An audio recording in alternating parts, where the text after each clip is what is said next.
গত জুমায় যে আলোচ্য বিষয় নিয়ে আপনাদের খেদমতে আলোচনা করার প্রয়াস পেয়েছিলাম সেটি হলো ইসলামের দৃষ্টিতে সুস্থতার গুরুত্ব। আমরা ইনশাআল্লাহ আজকের জুমাতেও ধারাবাহিকভাবে তারপর থেকে আমরা আলোচনা করব ইনশাআল্লাহ। আমরা বলেছিলাম যে আমরা অ্যানালাইসিস করে 6টি বিষয় পেয়েছি, যে 6টি বিষয় সুস্থ মানুষের জন্য সুস্থ থাকাকালীন সময় যে কাজগুলো করা উচিত, তোর মধ্য থেকে আমরা একটি বিষয়কে আপনাদের সামনে উপস্থাপন করার সুযোগ পেয়েছিলাম, আর সেটি হলো আমি যখন এই দুর্যোগপূর্ণ সময়েও শারীরিকভাবে সুস্থ থাকব, তো যিনি আমাদেরকে সুস্থ রেখেছেন তার শুকরিয়া আদায় করা। তার কি আদায় করা ভাই? এই বিষয়টা আমরা কথা বলার সুযোগ পেয়েছিলাম। আজকে আমরা দ্বিতীয় নাম্বার থেকে কথা বলবো ইনশাআল্লাহ। 2 নাম্বার হলো আপনি যে সুস্থ আছেন এই সুস্থতার গুরুত্ব আপনাকে অনুধাবন করতে হবে। এটা হলো 2 নাম্বার কাজ। সুস্থ থাকাকালীন সময় আপনার আমার 2 নাম্বার কাজ হলো আল্লাহ যে আপনাকে আমাকে সুস্থ রেখেছেন এই সুস্থতার এই বিষয়টা আপনাকে অনুধাবন করতে হবে। আমাদের মধ্যে অনেক গাফেল প্রকৃতির লোক আছে, এরা শারীরিকভাবে সুস্থ কিন্তু সুস্থতার কদর করে না। এরকম আছে না নাই? এজন্য নবীজি সাল্লাল্লাহু আলাইহি ওয়াসাল্লাম বুখারীর 6412 নম্বর হাদিস, এই হাদিসে রাসূল আকরাম সাল্লাল্লাহু আলাইহি ওয়াসাল্লাম বলেন, নি'মাতানি মাকবুলুন ফীহিমা কাসীরুম মিনান নাস। মানুষের মধ্যে 2টি ব্যাপারে, 2টি নিয়ামতের ব্যাপারে মানুষের অনেক অবহেলা, অনেক গাফলতি। রাসূল সেই 2টি নিয়ামত বলেছেন। 1 নাম্বার হলো as-সিহহা, সুস্থতা। 2 নাম্বার হলো আল-ফারাগ, অবসর। এই সুস্থতা এবং অবসর মানুষ আল্লাহর পক্ষ থেকে মানুষের জন্য অনেক বড় এক নিয়ামতের নাম। কিন্তু এই 2 নিয়ামত যখন মানুষের কাছে থাকে তখন এই 2 নিয়ামতের কদর মানুষেরা করে না। যখন এই 2 নিয়ামত তাদের থেকে উঠে যায়, চলে যায়, তখন এই 2 নিয়ামতকে মানুষ খুব মিস করে। ঠিক কি ঠিক না ভাই? সম্মানিত হাজিরিন, আপনি সুস্থ আছেন, এজন্য আপনার 2 নাম্বার কাজ হলো, দায়িত্ব হলো আপনার এই সুস্থতাকে মূল্যায়ন করা, সুস্থতার অনুধাবন করতে পারা। সুস্থতার গুরুত্ব আপনি কেমনে বুঝবেন, কি করে আপনি বুঝবেন? আমি তো প্রায়শ বলি, আমরা যারা সুস্থ আছি আমরা যদি মাঝে মধ্যে হসপিটালগুলো একটু ভিজিট করতাম, হাসপাতালগুলো যদি আমরা একটু ভিজিট করতাম, তাহলে সুস্থতার কদর আমাদের বুঝে আসতো। আপনি যে আল্লাহ তাআলা কতটা নিয়ামতের মধ্যে ডুবে আছেন, হাসপাতালে গেলে আপনি সেটা অনুধাবন করতে পারবেন। বিশ্বাস করেন, হাসপাতালের বেডে শুয়ে মানুষগুলো যে কিভাবে কাতরাচ্ছে, আপনার দিকে তাকিয়ে মানুষ আফসোস করছে, হায় আমি যদি এই লোকটার মতো সুস্থ হয়ে উঠতাম। কথা ঠিক না বে ঠিক? আহারে, এজন্য আমি বলি, আপনি যে সুস্থ আছেন এর জন্য মাঝে মধ্যে আপনি হসপিটালগুলো ভিজিট করেন, আর ভিজিট করে সুস্থতার কদর অনুধাবন করেন, আর মালিকের দরবারে শুকর আদায় করেন। দরকার আছে না নাই?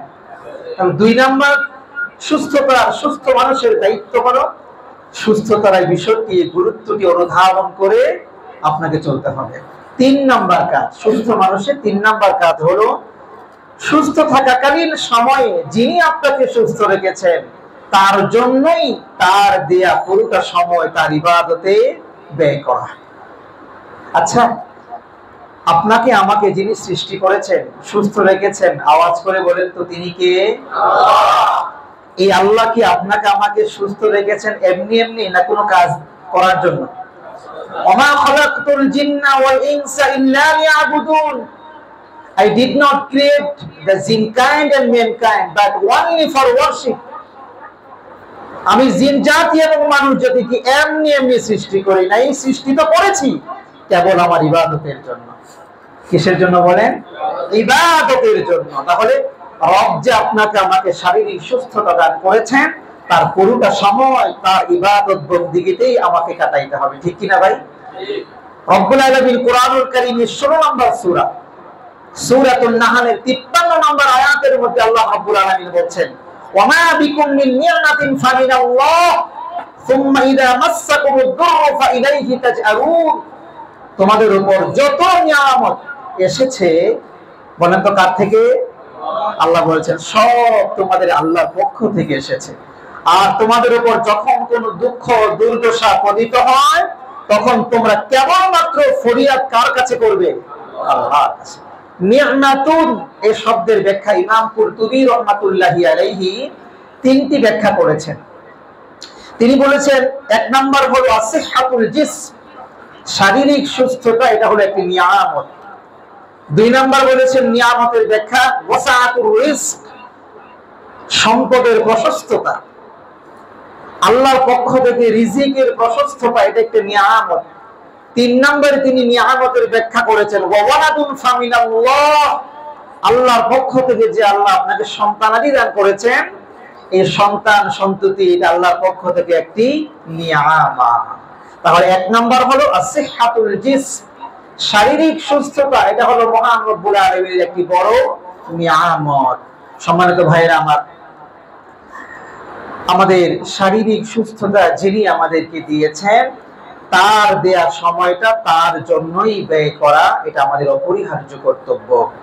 প্রিয় ভাই, আপনি এখন সুস্থ আছেন, একটু খেয়াল করেন।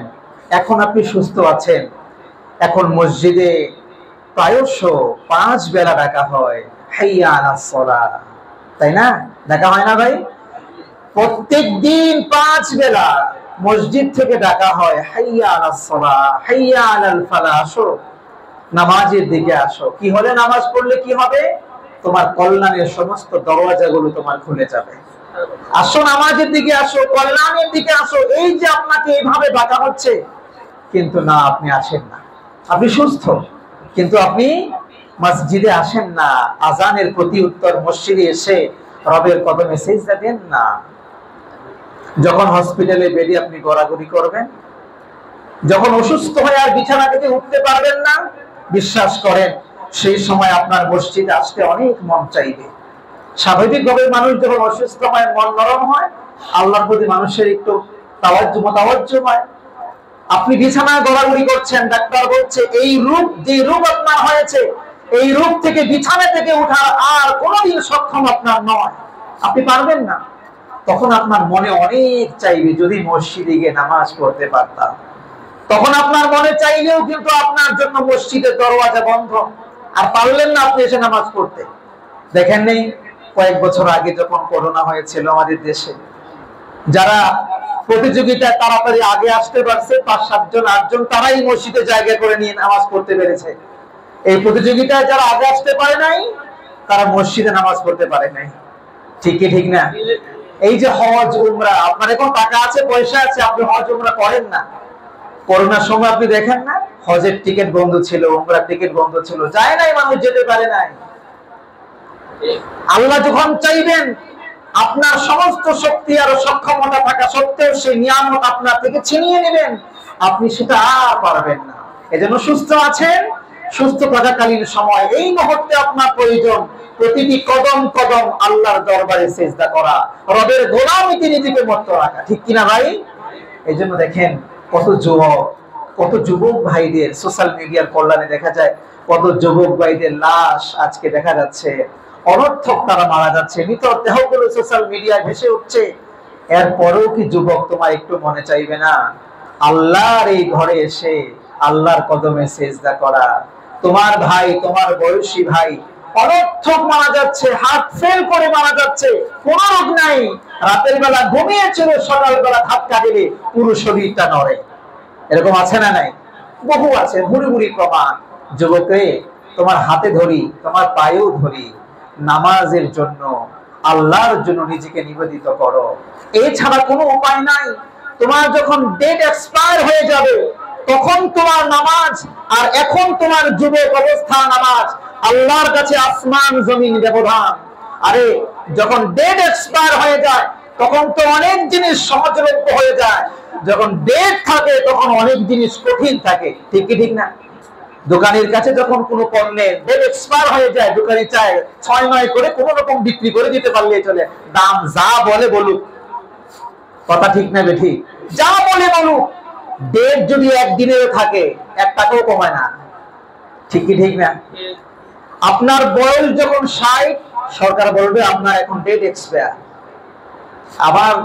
আমার কাছে তোমার আর কোনো দাম নাই, তুমি বাসায় চলে যাও। এখন কি আল্লাহ বিল্লাহ করো, সেই আল্লাহ বিল্লাহ আল্লাহ বিল্লাহ।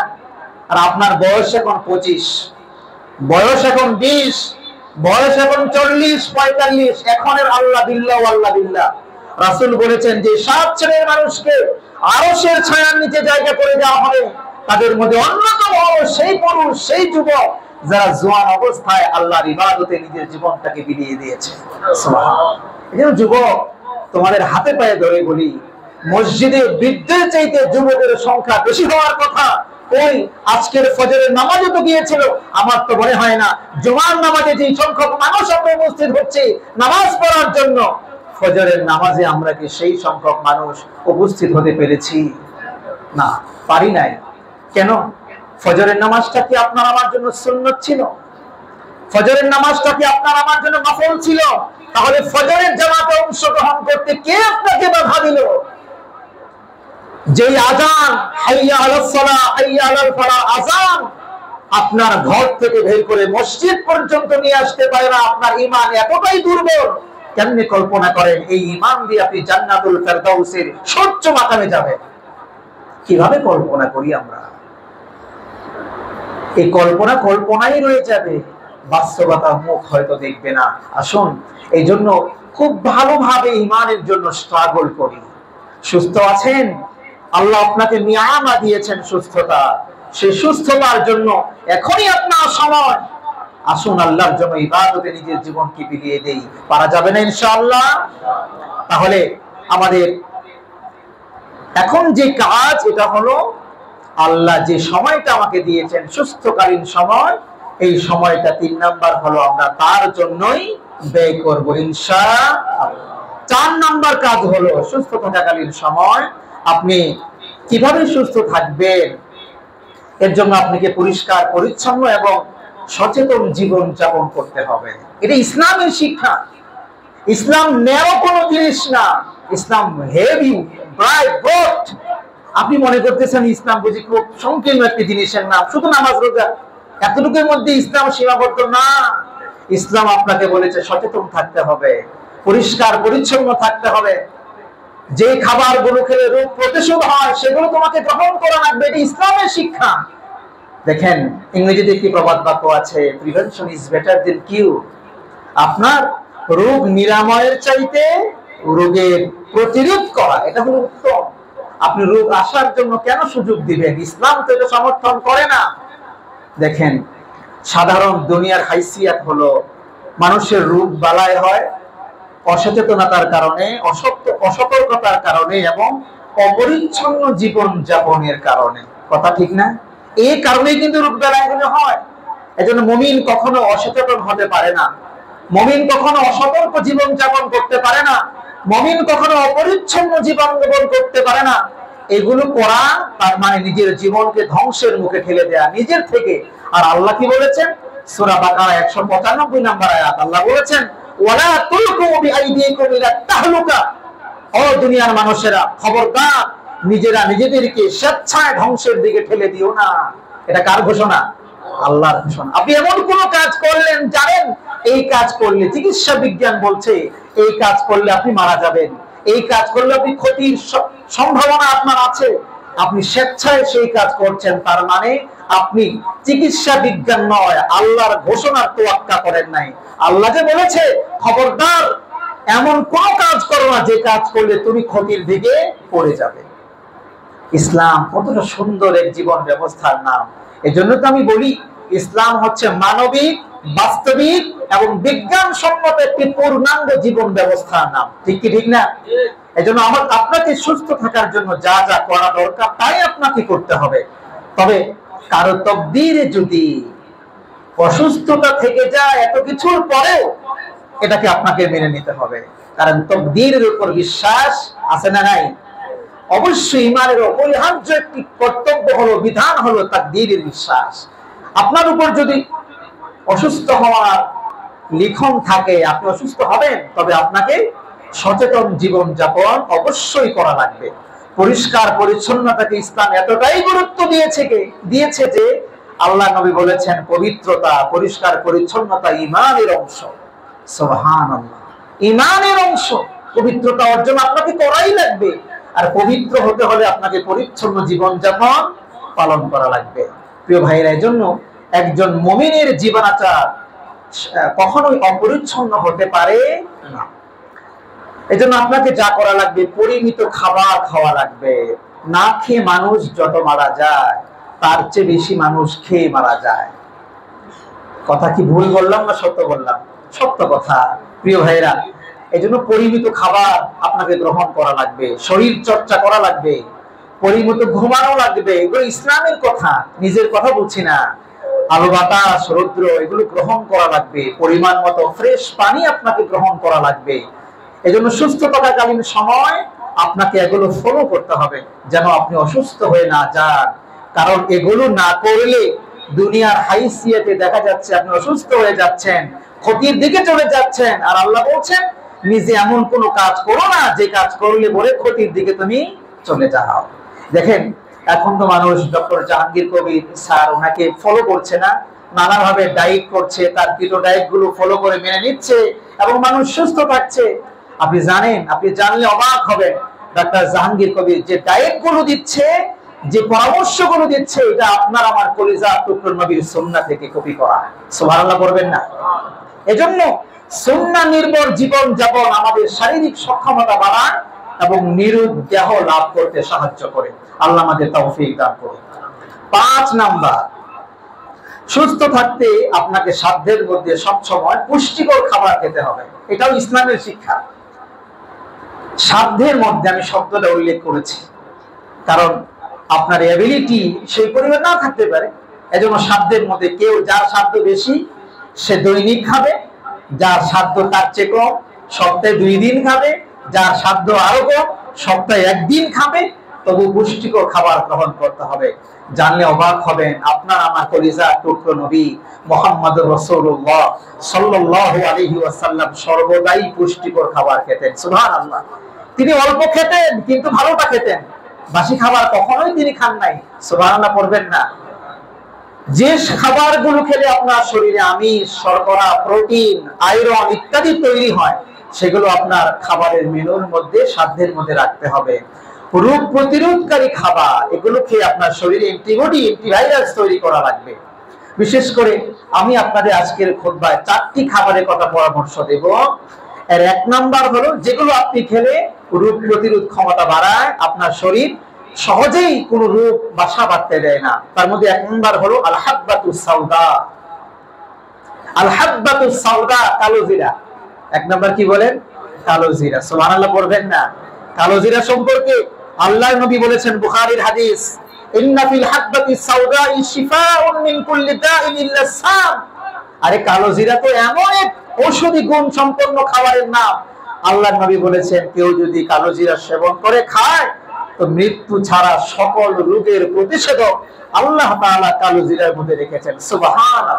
আজকের বিজ্ঞান বলছে, চিকিৎসা বিজ্ঞান বলছে, কালো জিরা মানুষের শরীরে রোগ প্রতিরোধ ক্ষমতা বাড়িয়ে দেয়। প্রিয় ভাইরা, আল্লাহর ফয়সালা, আমি আবারও বলছি, আল্লাহর ফয়সালা যদি আপনার থাকে অসুস্থ হওয়া, আপনি হবেন, কেউ বাধা দিতে পারবে না। কিন্তু আপনাকে প্রতিষেধক ব্যবস্থা আপনার থেকে নেওয়া লাগবে, এটা সুন্নাহ। তাহলে আমরা 1 নাম্বার হলো আল হাব্বাতুস সাউদা, অর্থাৎ কালো জিরা সম্ভব মতো সাধ্য মতো আমরা সেবন করবো। এটা খুব দামি জিনিস না। 2 নাম্বার আত-তামার, খেজুর। 2 নাম্বার হলো খেজুর। আজকে বিজ্ঞান বলছে খেজুর হচ্ছে এমন একটি ফল, পুষ্টিতে ভরপুর একটি খাবার। এটি হলো রক্তবর্ধক একটি খাবার। এর মধ্যে রয়েছে প্রচুর পরিমাণে ভিটামিন, রয়েছে আঁশ, calcium, iron, phosphorus, potassium, magnesium এবং জিঙ্ক। সুবহানাল্লাহ বলবেন না? খেজুর একজন সুস্থ মানুষের শরীরের আয়রনের প্রায় 11 ভাগ আয়রন শুধু খেজুরই পূরণ করে দেয়। সুবহানাল্লাহ। প্রিয় ভাইরা, চিকিৎসা বিজ্ঞানীরা বলছেন, প্রতিদিন মানুষ যদি মাত্র 2টি খেজুর খায়, তাহলে অনেক এমন রোগ আছে যে রোগ তার শরীরে ঘেঁষতেই পারবে না। সুবহানাল্লাহ। খেজুরে রয়েছে প্রচুর পরিমাণে ক্যালোরি, যার কারণে যারা দুর্বল মানুষ, শারীরিকভাবে দুর্বল, শক্তি পায় না গায়ে, তারা যদি খেজুর খায় তাহলে তাদের দুর্বলতা কেটে যায়। নবীজির ব্রেকফাস্টের, সকালের নাস্তা, প্রধান খাবারের মেনুই ছিল খেজুর। সুবহানাল্লাহ বলবেন না? আজওয়া খেজুর সম্পর্কে নবীজি চমৎকার তথ্য দিয়েছেন। নবীজি বলেছেন, বুখারীর 5445 নম্বর হাদিস, এই হাদিসে রাসূল করিম সাল্লাল্লাহু আলাইহি ওয়াসাল্লাম বলেন, যে ব্যক্তি প্রতিদিন সকালবেলা 7টি আজওয়া খেজুর খাবে, ওই দিন কোনো বিষ, কোনো জাদুক্রিয়া তার কোনো ক্ষতি করতে পারবে না। সুবহানাল্লাহ, কি চমৎকার কথা! আপনার আমার নবী এই তাজা খেজুর কিভাবে খেতেন জানেন? আপনার আমার নবী শশার মাঝখানে খেজুর দিয়ে, তরমুজের মাঝখানে খেজুর দিয়ে তাজা খেজুরগুলো তিনি সেভাবে খেতেন। সুবহানাল্লাহ। খেজুর গরম আর সেই ফলগুলো হলো ঠান্ডা। ঠান্ডা এবং গরম একসাথে করে আল্লাহ রাসূল সাল্লাল্লাহু আলাইহি ওয়াসাল্লাম খাবার হিসেবে গ্রহণ করতেন। কি চমৎকার খাবার মেনু আপনার আমার নবী আপনার আমার জন্য দিয়ে রেখেছেন। সুবহানাল্লাহ। প্রিয় ভাইরা, নবীজি বলেছেন হৃদরোগের জন্য কিন্তু খেজুর অত্যন্ত উপকারী। এক সাহাবীর কাছে আল্লাহ নবী সাল্লাল্লাহু আলাইহি ওয়াসাল্লাম গিয়েছেন, যাওয়ার পরে সাহাবীর বুকে আল্লাহ নবী হাত রাখলেন। রাখার পরে তিনি অনুভব করলেন ওই সাহাবী হৃদক্রিয়া অসুবিধা হচ্ছে, হৃদযন্ত্রে অসুবিধা হচ্ছে। নবীজি বললেন, তোমার তো হৃদপিণ্ডে সমস্যা, হৃদপিণ্ডে তোমার সমস্যা। আরেক সাহাবীকে বললেন, অমুক এলাকায় গিয়ে একজন চিকিৎসক আছে, ওই চিকিৎসককে গিয়ে বলবে আজওয়া খেজুর যেন 7টি আজওয়া খেজুর বিচি সহ গুঁড়ো করে সঠিক মাত্রায় তাকে দিয়ে দেয়, এগুলো যেন সে সেবন করে। সুবহানাল্লাহ। চিকিৎসকের পরামর্শ নেওয়া লাগবে মাত্রার জন্য। নবীজি ঔষধ বলে দিয়েছেন, মাত্রার জন্য চিকিৎসকের পরামর্শ নিতে বলেছেন। তার মানে চিকিৎসকের কাছে যাওয়া সুন্নাহ বিরোধী কোনো কাজ নয়। আল্লাহ তাআলা আমাদেরকে বোঝার তৌফিক দান করুন। 3 নাম্বার যে খাবারের কথা আমরা সাজেস্ট করব সেটা হলো লাবান, দুধ। জান্নাতি খাবার লাবান। এই লাবান সম্পর্কে রাসূল বলেছেন, লাবান দুধ যখন পান করতেন আল্লাহ রাসূল দোয়া করতেন, আল্লাহুম্মা বারিক লানা ফীহি ওয়া জিদনা মিনহু। আল্লাহ নবী দোয়া করতেন প্রতিদিন আপনি দুধ খেতে পারেন, সম্ভব না হলে সাধ্যের মধ্যে সপ্তাহে 2 দিন খেতে পারেন, না পারলে সপ্তাহে 1 দিন খেতে পারেন। আমাদের দেশের মুসলমানরা করে কি, দুধ বিক্রি করে চেপা শুটকি কিনে খায়, আর হিন্দু ভদ্র লোকেরা চেপা শুটকি বিক্রি করে দুধ কিনে খায়। কথা ঠিক না বেঠিক? এটা আমাদের দেশে আমি দেখেছি। আহারে, উচিত কি ছিল দুধ আমাদের গ্রহণ করা, ঠিক কি ঠিক না? দুধ যদি মানুষ খায় অনেক কাজ হয়। রোগ প্রতিরোধকারী গুরুত্বপূর্ণ একটি খাবারের নাম হলো দুধ। এটি আপনি পানি এবং খাবারের চাহিদা পূরণ করে এবং তাৎক্ষণিক শরীরে শক্তি যোগায় এই দুধ। এই দুধে রয়েছে প্রচুর পরিমাণে ক্যালসিয়াম, ফসফরাস, ম্যাগনেসিয়াম এবং হাড়ের গঠনের ক্ষেত্রে এই দুধের খুবই প্রয়োজনীয়তা রয়েছে, চিকিৎসা বিজ্ঞান বলছে। তাছাড়া দুধ ওজন কমাতে সাহায্য করে, ত্বক নরম ও মসৃণ করে। দুধ কোলেস্টেরল নিয়ন্ত্রণ রাখে এবং রক্ত পরিষ্কারের পাশাপাশি রক্ত সঞ্চালনের ক্ষেত্রেও অনেক কাজ করে। সুবহানাল্লাহ করে। কি নিয়ামত আল্লাহ তাআলা দুধে দিয়েছেন। দুধ সম্পর্কে খুতবা দিলে অনেক লম্বা খুতবা দেওয়া যাবে। আল্লাহ বলেছেন এই দুধকে কিভাবে আল্লাহ প্রসেস করছেন, এই কথা আল্লাহ কোরআনের মধ্যে দিয়ে দিয়েছেন। সুবহানাল্লাহ। সেদিকে আর যাচ্ছি না, শুধু খাবারটা বলে দিচ্ছি। তাহলে আমরা 3 নম্বরে যে খাবারের কথা সাজেস্ট করছি এটা হলো দুধ। তবে নিশ্চয়ই সেটা কি হওয়া লাগবে? গাভীর দুধ হওয়া লাগবে, না কৌটার দুধ? গাভীর দুধ হওয়া লাগবে। 4 নাম্বার হলো আন-নাহাল, মধু। 4 নাম্বার হলো মধু। আপনি প্রতিদিন অল্প অল্প করে, একেবারে অল্প, বেশি মধু পান করার প্রয়োজন নেই। নবীজি অল্প অল্প করে মধু পান করতেন। কোরআনে তো আল্লাহ তাআলা এই মধুর নামে একটা সূরাও দিয়েছেন, ঠিক না? 16 নম্বর সূরা কোরআনে কারীমে, 16 নম্বর সূরা, সূরাতুন নাহাল নামে আল্লাহ তাআলা একটা সূরাই দিয়ে রেখেছেন। আর আল্লাহ নিজের কুদরতি জবানে বলেছেন, ফীহি শিফাউন লিন-নাস। ও দুনিয়ার মানুষেরা, এই মধুর মধ্যে আমি তোমাদের জন্য শিফা রেখেছি। সুবহানাল্লাহ। আল্লাহ বলেছেন এই মধুতে শিফা আছে। আপনি কি মনে করেন আল্লাহর কথার মধ্যে কোনো এদিক সেদিক আছে নাকি? তাহলে আপনার আমার ঈমান পরিপূর্ণই থাকা লাগবে। এই দুধ, এই মধুর মধ্যে আল্লাহ কি রেখেছেন? শিফা রেখেছেন। এজন্য আমরা চেষ্টা করব প্রাকৃতিক চাকের অরিজিনাল মধুটা যদি সংগ্রহ করা যায়, অল্প অল্প করে সেবন করা, বাচ্চাদেরকে সেবন করতে দেওয়া। তাহলে সুস্থ থাকাকালীন সময়ে এই পুষ্টিকর খাবারগুলো আপনাকে গ্রহণ করা লাগবে। 6 নাম্বার হলো যে বিষয়টা আমরা বলছি, এটা হলো সুস্থ থাকার জন্য সর্বদা আল্লাহ তাআলার কাছে দোয়া করতে হবে। কি করতে হবে ভাই? দোয়া করতে হবে। রোগ দাতা এবং রোগ থেকে মুক্তি দাতা যিনি, তিনি কে? আল্লাহ। এজন্য নবীজি বলেছেন, মানুষ আল্লাহর কাছে যত দোয়া করে তার মধ্যে সবচেয়ে শ্রেষ্ঠ দোয়া হলো সুস্থতার জন্য দোয়া করা। আনাস ইবনে মালিক রাদিয়াল্লাহু তাআলা হাদিসটি বর্ণনা করেছেন। হাদিসটি তিরমিজির 3512 নম্বর হাদিস। এই হাদিসে আল্লাহর নবী সাল্লাল্লাহু আলাইহি ওয়াসাল্লাম বলেন, আন্না রাজুলান জাআ ইলা নবী সাল্লাল্লাহু আলাইহি ওয়াসাল্লাম, এক লোক নবীজির কাছে আসলো এবং জিজ্ঞেস করলো, আইয়ু দুআই আফযল, ওগো নবী, কোন দোয়াটি উত্তম দোয়া? আপনি আমাকে একটি উত্তম দোয়া শিক্ষা দেন। নবীজি লোকটি বললেন, সাল রাব্বাকাল মুআফাতা ওয়াল আফিয়া ফিদ দুনিয়া ওয়াল আখিরা। হে মানুষ, ওই লোক যে আসছে তাকে বলছে, শোনো, তুমি তোমার রবের কাছে দুনিয়া এবং আখিরাতের সুস্থতা চাও। সুবহানাল্লাহ। লোকটি চলে গেল। সুম্মা আতাহু ফিল ইয়াউমিস সানি, লোকটি দ্বিতীয়বার আবার আসলো, এসে আবার নবীজিকে বলল, নবী গো, আপনি আমাকে এমন একটি দোয়া শিখিয়েছেন, যে দোয়াটি সবচেয়ে উত্তম দোয়া, শ্রেষ্ঠ দোয়া। নবীজি আবার তাকে সেই একই কথা বললেন। আবার সেই লোকটি চলে গেল। তৃতীয় দিন আসলো, আবার জিজ্ঞেস করলো, আইয়ু দুআই আফযল, উত্তম দোয়া কোনটি?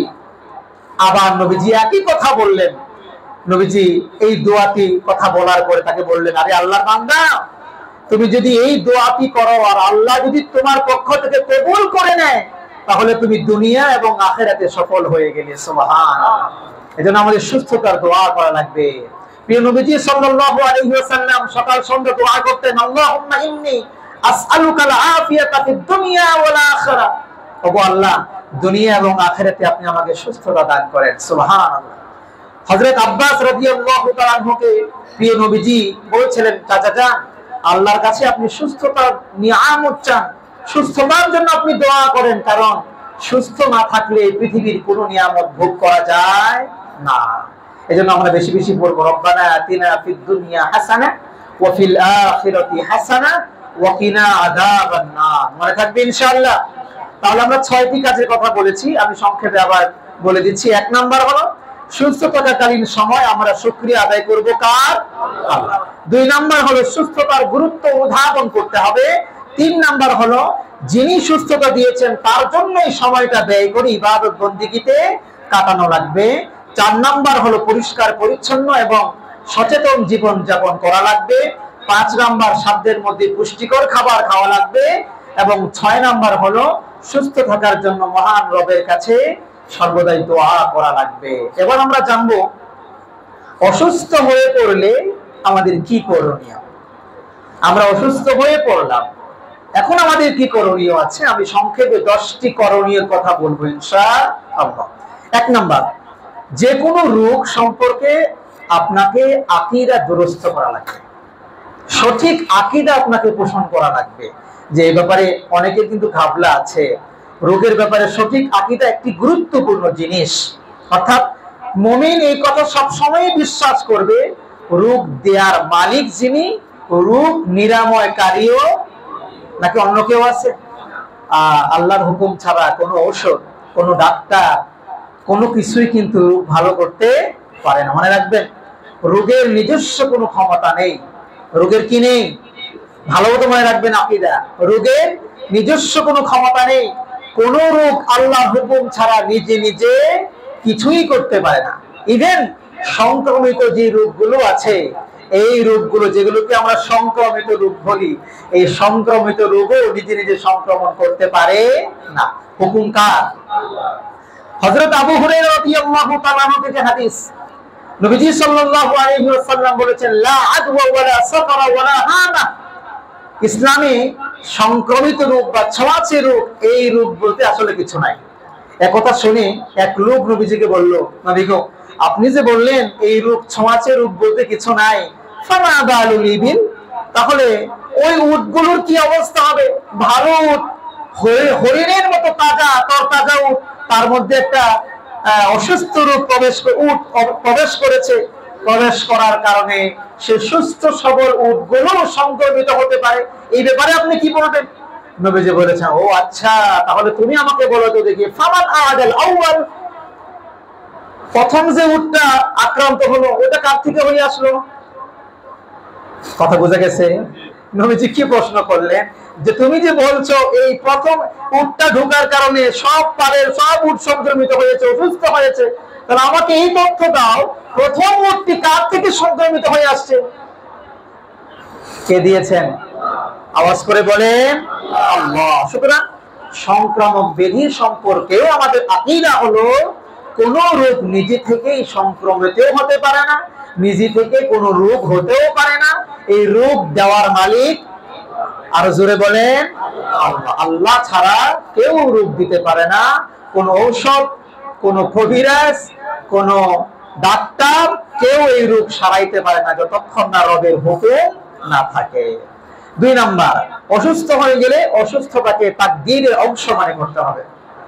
অসুস্থ হয়ে গেলে অসুস্থতাকে তাকদীরের অংশ মনে করতে হবে। অনেক লোক আছে এরকম, খালি আল্লাহ আমারই পাইলো, এরকম বলে না, আমারই পাইলো, আমারই দেখলো, আর কেউ দেখে না, যত রোগ শুধু আমার, এরকম কি বলে, এমন কথা বলে। এ কথা বলা যাবে না। কারণ রব্বুল আলামিন কোরআনুল কারীমে 9 নম্বর সূরা, সূরা তাওবার 51 নম্বর আয়াতে আল্লাহ বলছেন, দেখেন চমৎকার কথা আল্লাহ বলছেন, কুল লা ইউসিবানা ইল্লা মা কাতাবাল্লাহু লানা হুয়া মাওলানা ওয়া আলাল্লাহি ফালইয়াতাওয়াক্কালিল মুমিনুন। আল্লাহ বলছেন, হে নবী, আপনি বলে দেন আমাদেরকে শুধু তাই আক্রান্ত করবে যা আল্লাহ আমাদের জন্য লিখে রেখেছেন।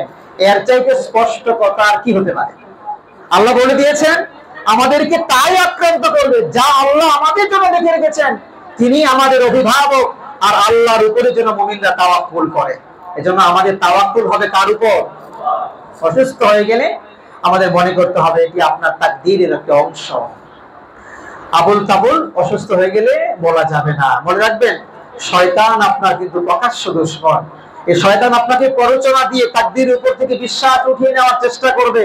ফর এন এক্সাম্পল, শয়তান একথা বলাইতে চাইবে, নাপা যদি না খাইতাম তাহলে আজকে খবর ছিল। এরকম বলে না মানুষ? জ্বর আসলে বলে ওই ডাক্তারের কাছে না গেলে উপায় আসিল না। তার মানে এই ডাক্তার বুঝি আপনাকে ভালো করছে, না পাই বুঝি আপনাকে ভালো করছে। হ্যাঁ, এগুলো মনে রাখবেন, এগুলো খুবই জঘন্য রকম কথা। আমরা কিন্তু এগুলো না বুঝে অনেক সময় বলে ফেলি। কোন ঔষধের কারণে মানুষ ওষুধ থেকে সারে না। এগুলো যিনি সারিয়ে দেন ওসিলা মাত্র, এগুলো সারানকে। সুতরাং আপনাকে আল্লাহর পক্ষ থেকে ফয়সালা মেনে নিতে হবে। আপনি ঘরে বসে থাকলেও কিচ্ছু করেননি, বৃষ্টিতে ভিজেননি, কিচ্ছু করেননি, তারপরেও আপনার ঠান্ডা লাগতে পারে, তারপরেও আপনার জ্বর আসতে পারে। পারে কি পারে না? আর কিছু মানুষ দিব্যি রোদে পড়ে বৃষ্টিতে ভিজে, তার বছরে একদিনও ঠান্ডাও লাগে না, জ্বরও আসে না। এরকম আছে না? নাই? অনেক মানুষ এরকম আছে। তো এটি মনে রাখতে হবে যে এটা আল্লাহর পক্ষ থেকে, তবে আপনাকে প্রতিষেধক ব্যবস্থা গ্রহণ করা লাগবে, এটি সুন্নাহ, আপনার কর্তব্য। 3 নাম্বার হলো, রোগাক্রান্ত হলে ধৈর্য ধারণ করতে হবে, চিৎকার চেঁচামেচি করা যাবে না, সবর ইখতিয়ার করতে হবে। কারণ সবর ইখতিয়ার করা মুমিনের গুণ। সূরা বাকারা 156 নম্বর আয়াতে আল্লাহ বলেছেন, আল্লাযীনা ইযা আসাবাতহুম মুসিবা ক্বালু ইন্না লিল্লাহি ওয়া ইন্না ইলাইহি রাজিউন। আমরা তো অনেক সময় মনে করি এটা বুঝি শুধুমাত্র মরার দোয়া, না? মানুষ মারা গেলে ইন্না লিল্লাহি ওয়া ইন্না ইলাইহি রাজিউন পড়া হয় না। আসলে এরকম না, এটা মুসিবতের দোয়া। মৃত্যু এটা মুসিবত। এজন্য মুসিবতে পড়লে আমরা কি পড়বো? ইন্না লিল্লাহি ওয়া ইন্না ইলাইহি রাজিউন মনে রাখবে, এবং সবর ইখতিয়ার করব। 4 নাম্বার, রূপকে গালি দেয়া যাবে না। কোন রূপকে কি দেয়া যাবে না? গালি দেয়া যাবে না। আল্লাহর নবীর এক সাহাবী অসুস্থ হয়ে পড়লেন, আল্লাহর নবী তাকে দেখতে গেলেন, গিয়ে দেখেন থরথর করে সে জ্বরে কাঁপতেছে। নবীজি সাল্লাল্লাহু আলাইহি সাল্লাম বলেন, কি ব্যাপার, তুমি থরথর করে কাঁপছো কেন? সাহাবী বলল, ইয়া রাসূলুল্লাহ, আমার জ্বর এসেছে, এই জ্বরটা খুব খারাপ জ্বর, এই জ্বরটা খুব খারাপ জ্বর, আল্লাহ যেন এই জ্বরের মধ্যে কোনো কল্যাণ না রাখেন। নবীজি তাকে বললেন, খবরদার, রোগকে গালি দিও না। ঈমানদারের জন্য অসুস্থতাও নিয়ামত, সুস্থতাও নিয়ামত। রোগের কারণে আল্লাহ তাআলা তোমার কৃত গুনাহগুলোকে ক্ষমা করে দিচ্ছেন। সুবহানাল্লাহ।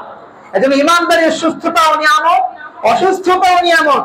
আমরা বড়জোর এই দোয়া করতে পারি, আল্লাহ সুস্থতাও তোমার নিয়ামত, অসুস্থতাও তোমার নিয়ামত। আল্লাহ তুমি আমাকে অসুস্থতার নিয়ামতে রেখেছো, দয়া করে সুস্থতার নিয়ামত দ্বারা বদলাইয়া দাও। ঠিকই ঠিক না? দুইটাই তো নিয়ামত। আমি কমজোরি ইমানদার, অসুস্থতার নিয়ামতটা আমি নিতে পারতেছি না, তুমি আমাকে সুস্থতার নিয়ামত দ্বারা বদলিয়ে দাও। ইমানদারের জন্য মহামারী ও নিয়ামত। ইমানদার যদি মহামারীতে মারা যায়, উলামায়ে কেরাম বলছেন আল্লাহ তাআলা তাকে ঈমান থাকলে ইমানদারের শাহাদাতের মরণ নসিব করবেন। এজন্য ইমানদারের কোনো ভয় নাই। ঠিক কি ঠিক না? 5 নাম্বার, কোন রোগে আক্রান্ত হলে মৃত্যু কামনা করা যাবে না। খুবই সেনসিটিভ বিষয়। অনেক লোককে দেখবেন রোগী যখন পেয়ে বসে অনেক বড় রোগ হয়েছে, তখন বারবার বলতে থাকে আল্লাহ আমরা নিয়ে নেয় না কেন। মা অনেক সময় অনেক ঝামেলার মধ্যে পড়লে, অনেক পেরেশানির মধ্যে পড়লে মানুষ এরকম বলে না যে আল্লাহ আমরা নিয়ে নিতে পারে না, উঠায় নিতে পারে না, আমার মৃত্যু দিতে পারে, নানান রকম কথা, আবুল তাবুল কথা বলে। এরকম বলা যাবে না। আল্লাহ নবী বলেছেন তোমরা কখনো কঠিন রোগে আক্রান্ত হলে মৃত্যু কামনা করবে না, বরং এভাবে দোয়া করতে পারো, হে আল্লাহ যতদিন আমার জীবন আমার জন্য কল্যাণকর হবে, যতদিন আমার জীবন আমার জন্য কল্যাণকর হবে ততদিন আমাকে বাঁচিয়ে রাখো, আর আমার জন্য যখন মৃত্যু কল্যাণকর হবে তখন তুমি আমাকে মৃত্যু দিও। কি চমৎকার দোয়া। তাহলে 5 নাম্বার হলো রোগ আক্রান্ত হলে মৃত্যু কামনা করা যাবে না। 6 নাম্বার, অসুস্থ হয়ে গেলে আতঙ্কিত হওয়া যাবে না। মানুষ অনেক বড় রোগে যখন আক্রান্ত হয়ে যায়, বিশেষ করে যখন করোনা ভাইরাস ছিল তখন মানুষের মধ্যে একটা আতঙ্ক ছিল না? এখন আবার চতুর্দিকে রাসেল ভাইপারের আতঙ্ক, তাই না? শুধু রাসেল ভাইপার এরকম আতঙ্ক ছড়াচ্ছে। সবচেয়ে বেশি পাওয়া যায় হলো মোবাইলে রাসেল ভাইপার।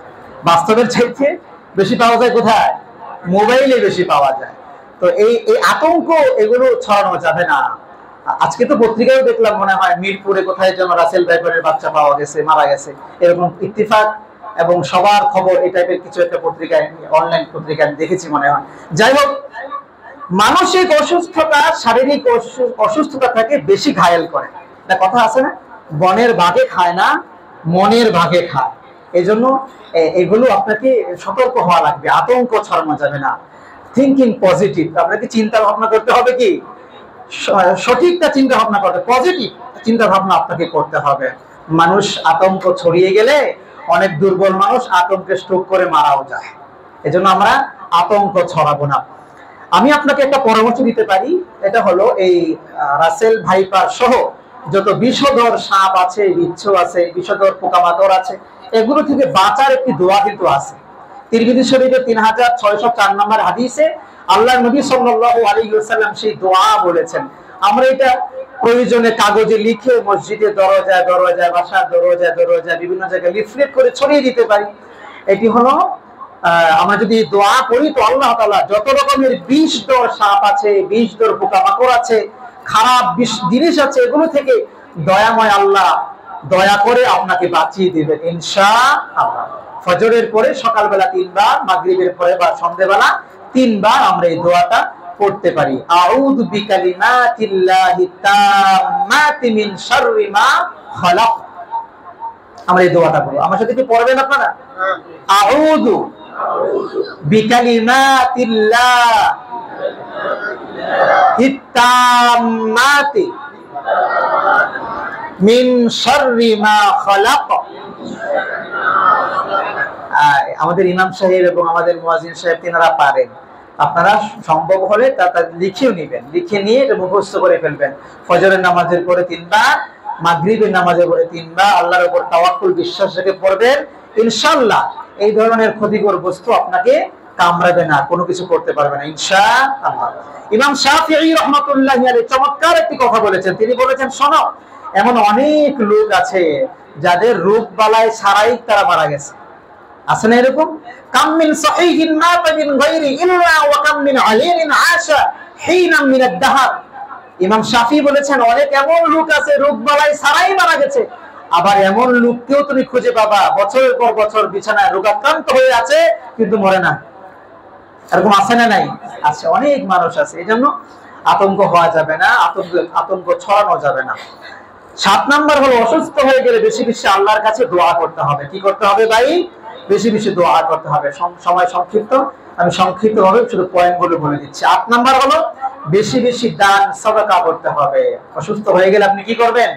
দান সাদাকা বেশি করবেন, কারণ as-সাদাকাতু তারুকুল বালা, সাদাকা আপনার বালা মুসিবতকে দূর করে দেয় আল্লাহর পক্ষ থেকে। একজন বিশিষ্ট তাবেঈ, কেউ বলেছেন তাবেঈ, কেউ বলেছেন তাবেঈ, আব্দুল ইবনে মুবারক রাহমাতুল্লাহি আলাইহি, তার কাছে একজন লোক, অসুস্থ মানুষ, 7 বছর যাবত ফোড়া, বিষ ফোড়া হয়েছে, এমন লোক আসলে আব্দুল্লাহ ইবনে মুবারক রাহমাতুল্লাহি আলাইহি বলেন, তুমি ওই এলাকায় একটি কূপ খনন করে দাও, মানুষের পানির খুব কষ্ট হচ্ছে, তুমি এই সাদাকার কাজটি করে দাও।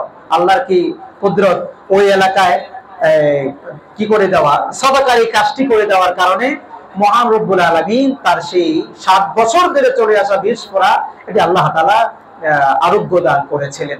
এটা আল্লাহর নবীর হাদিস, যে কেউ যদি আরোগ্য পেতে চায়, আল্লাহর ক্রোধ প্রশমিত করতে চায়, তারপরে অসুস্থ থেকে বাঁচতে চায়, তাহলে সে কি করবে?